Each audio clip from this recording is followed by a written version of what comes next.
What if I told you that treating your afternoon heartburn might be the exact biological reason your hair is thinning? Or, like, why your anxiety is suddenly spiking out of nowhere? Welcome to the deep dive. Yeah, I mean, it sounds like a massive stretch at first glance. We are just so deeply conditioned by modern medicine to compartmentalize our bodies.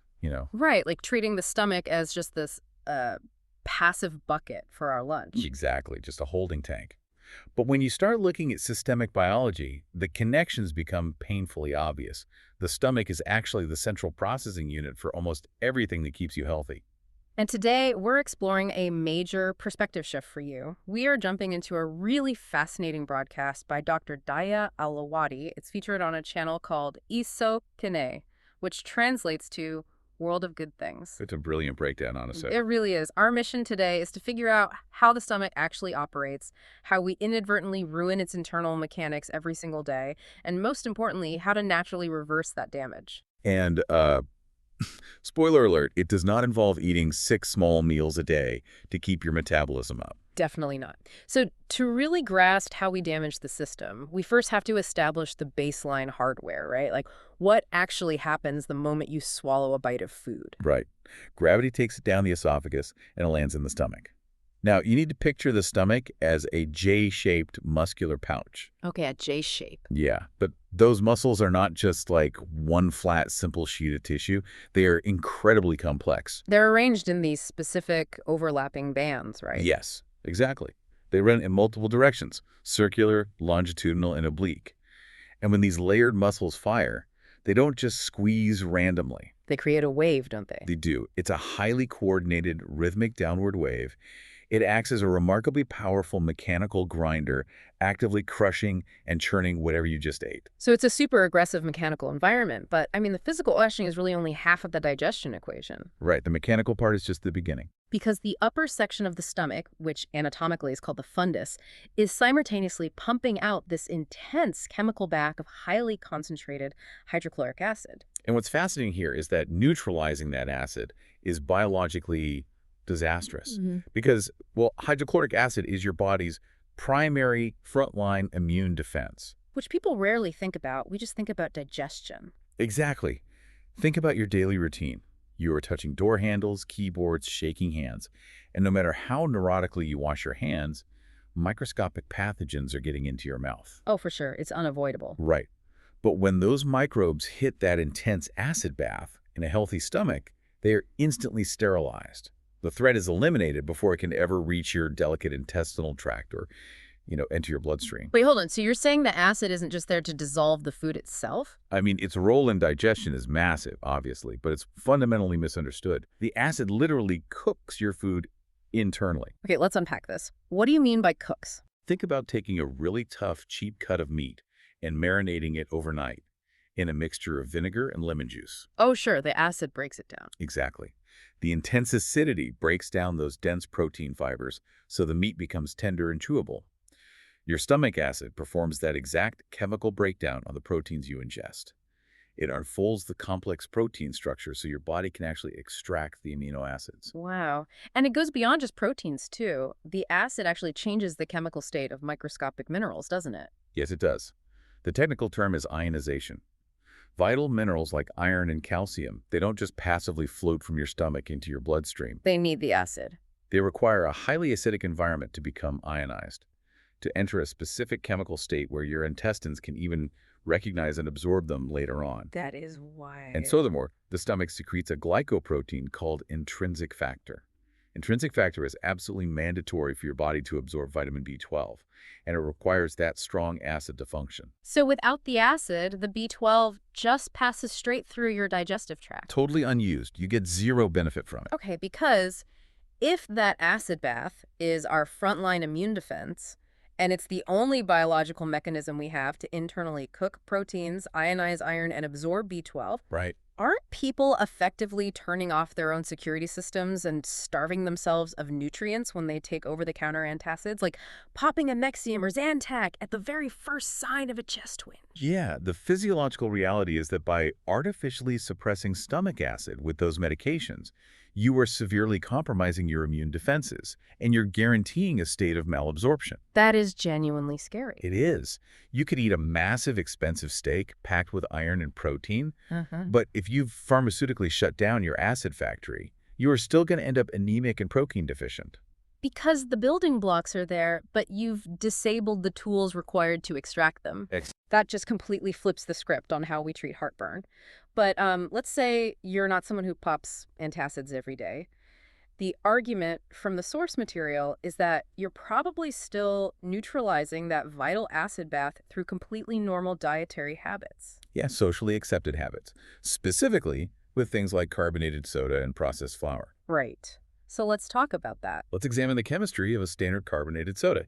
If you take a glass of vinegar, which is a strong acid, and you pour a can of Pepsi into it, what physically happens? Well, the fizz immediately dies out. The whole thing just goes flat. Because the two distinct substances chemically neutralize each other.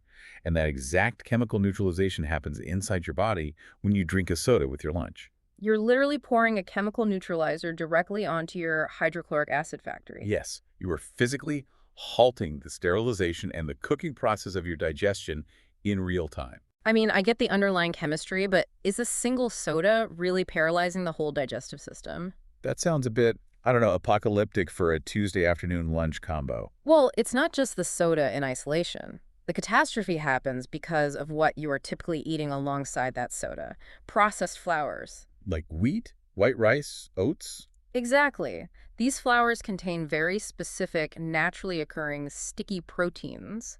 Wheat has gluten, rice has a ricin, oats have avenine. And when we process them, it gets worse, right? Much worse. When these flours are heavily processed, refined, and stripped of their natural fiber, their viscosity goes through the roof. They become a literal glue inside the warm, wet environment of the stomach. Here's where it gets really interesting, you guys, because if you combine those two things, washing down a highly processed flour sandwich with a carbonated soda, it is essentially like pouring wet cement down a kitchen garbage disposal while simultaneously turning off the water supply. That is the perfect visceral way to visualize it. No wonder the motor completely burns out. It's just a disaster. Instead of being efficiently ground down and passed along, these sticky, glue-like proteins coat the inner muscular lining of the stomach.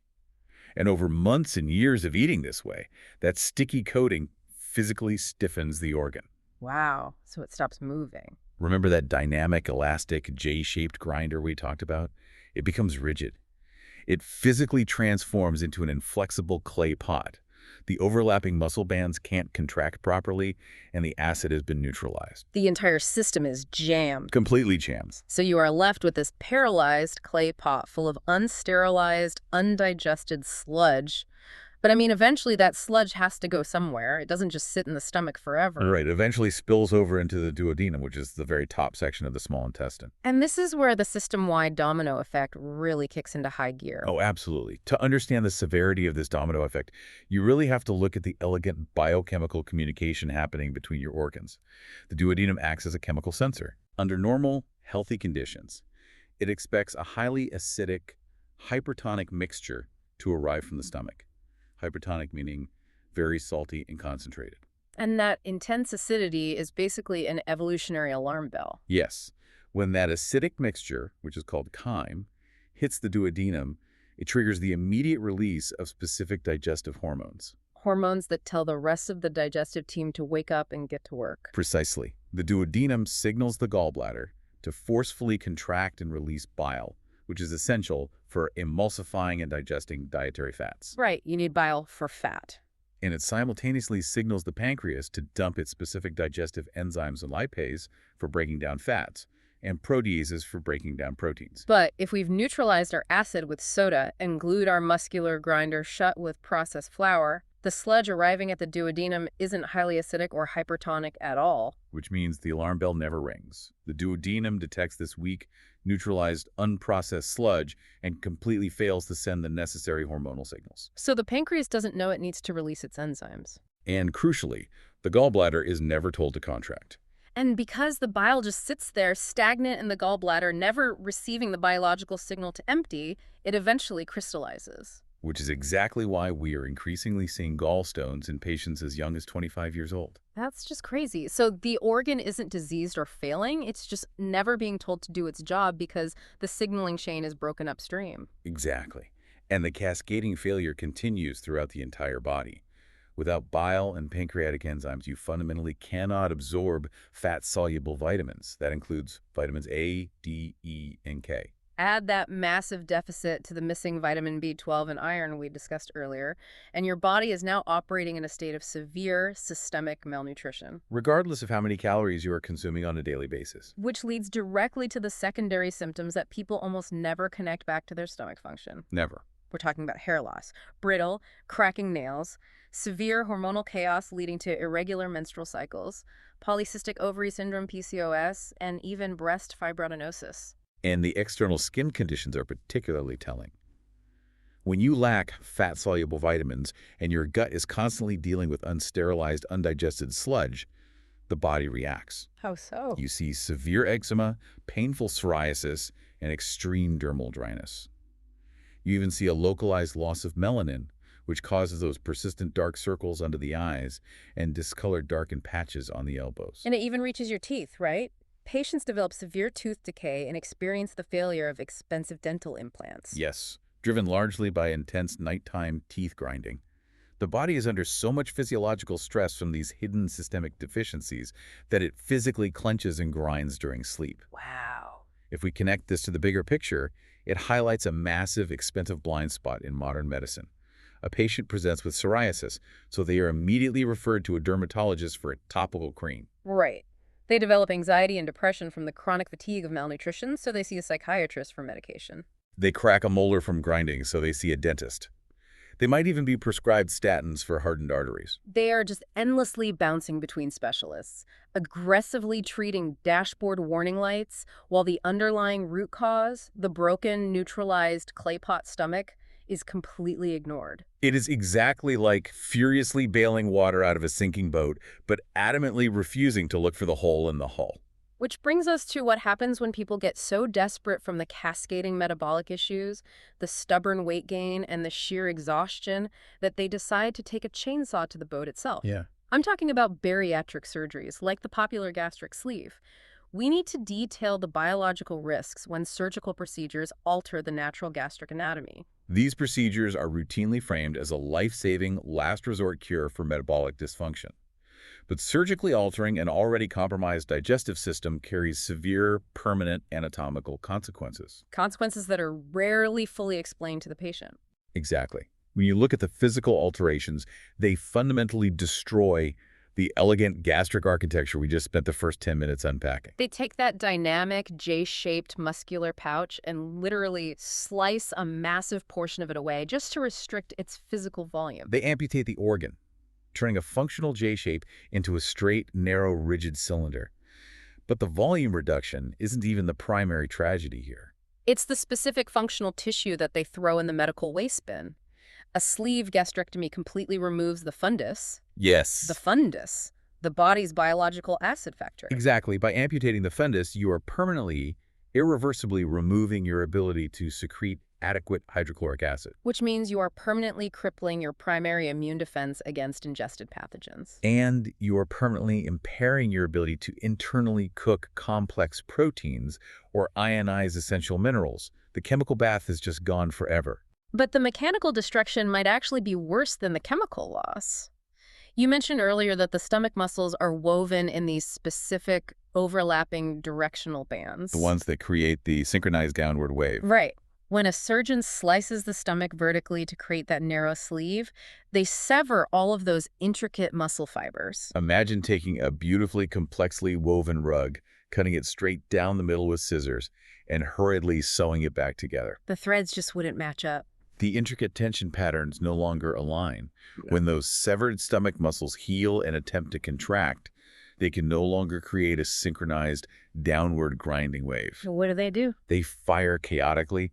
They spasm against each other in total disarray. It basically creates a chaotic bubbling effect instead of a downward grinding effect. Exactly. And because that downward force is permanently ruined, whatever food and fluid is sitting in that tiny restricted tube gets forced upward. back into the esophagus. So you're basically guaranteeing severe, lifelong mechanical acid reflux. So what does this all mean for you listening?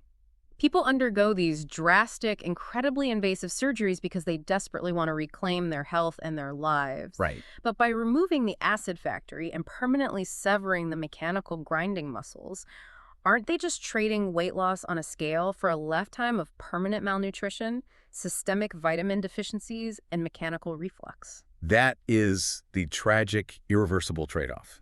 They may see the physical numbers on the scale drop because they are forced into extreme caloric restriction, but they are inducing a state of permanent architectural and functional dysfunction. The system can never again protect or nourish them the way biology originally intended. Never. Well, that is a deeply terrifying realization. If surgical intervention is a permanent trap and a standard modern diet of flour and soda is actively degrading our stomach lining and turning our stomachs into rigid clay pots, Right. how do we actually get the machinery running again? The incredibly encouraging news is that human biology is remarkably resilient. If you simply stop sabotaging the machinery, it begins to repair itself astonishingly fast. So there is a step-by-step guide to reversing metabolic damage naturally. Yes, and the biological timeline for this turnaround is roughly 12 days. Just 12 days to fix a stomach that's been glued shut by processed food for a decade. That sounds almost too good to be true. What is the actual biological mechanism there? It all comes down to the speed of cellular turnover. The epithelial cells lining your stomach and your intestines regenerate very rapidly. Okay, so they replace themselves fast. Exactly. If you completely and strictly remove the synthetic disruptors, meaning absolutely zero acid-neutralizing sodas and zero glue-like processed flours, you stop applying that daily layer of concrete. And over those 12 days, the stomach lining naturally sheds its old cells and generates healthy new ones. It literally slews off that sticky protein coating. A muscular elasticity begins to return. The remaining fundus tissue can start regulating acid production normally again. Oh, wow. And as soon as that acid normalizes, the chyme hitting the duodenum becomes hypertonic and highly acidic again, right? Yes. The chemical alarm bell finally rings, and the gallbladder and pancreas wake up. The dominoes start falling in the right direction. And we see patient success stories detailing rapid recovery within this 12-day window all the time. People report incredible, rapid symptom relief once they follow this protocol. That's amazing. And notice what is conspicuously absent from this 12-day recovery protocol. There is absolutely no reliance on expensive, trendy supplements. Right, because people spend an absolute fortune on Himalayan salt, ashwagandha root, or heavily processed fruit extracts. Like pineapple or apple seed extracts, trying to force their bodies to heal. But you cannot out-supplement a diet that is actively gluing your stomach shut. True biological repair comes from whole foods and strict subtraction, not from adding chemical extracts or weight loss drugs. Exactly. But getting the bad stuff out of the diet is really only part of the equation. There's more. A massive piece of this recovery protocol requires us to completely unlearn when we are supposed to eat. We have to ditch the cultural myth of 3 square meals a day plus snacks. Oh, man. This is where sociology severely interferes with biology. It really does. The ingrained idea that you need a heavy breakfast at 8 a.m., a lunch at noon, and a dinner at 6:00 p.m. is a completely artificial construct. It was designed around the industrial 8-hour factory workday. It has absolutely zero basis in human digestive biology. This raises an important question, though. Why do we assume our digestive tract is designed for constant, perpetual labor? Because we are conditioned to be terrified of an empty stomach. If I don't eat lunch right at noon, I feel like my battery is going to die and I'll pass out. But we're eating because the clock on the wall says it's time, not because our cellular biology is actually requesting fuel. Human biology evolved to function perfectly well, in fact, optimally, with extended periods of rest. So forcing food into your stomach every 3 hours just because it's snack time means it never fully empties. Right. The J-shaped muscular pouch never gets to stop churning. The acid levels never get a chance to recalibrate to a resting state. It's the biological equivalent of running your car engine at the red line 24 hours a day, 7 days a week. Eventually, the engine is going to burn out. Precisely. Aligning with our biology means only eating when you are genuinely, physically hungry and allowing the stomach to actually empty and rest. Because it desperately needs that downtime to shed those damaged epithelial cells and heal the mucosal lining. Yes. If you simply give the stomach the environment it evolved to require, the correct acidic pH, the absence of sticky refined proteins, and actual time to rest between meals, It will gladly do the heavy lifting of restoring your metabolic health for you. It really is a complete paradigm shift. Hmm. We've covered a massive amount of ground today, but if there's one core concept to take away, it's that the stomach isn't just a dumb sack for holding food. Far from it. It is an intricate, muscular grinder and a vital chemical bath that simultaneously protects you from pathogens and extracts the microscopic building blocks of life.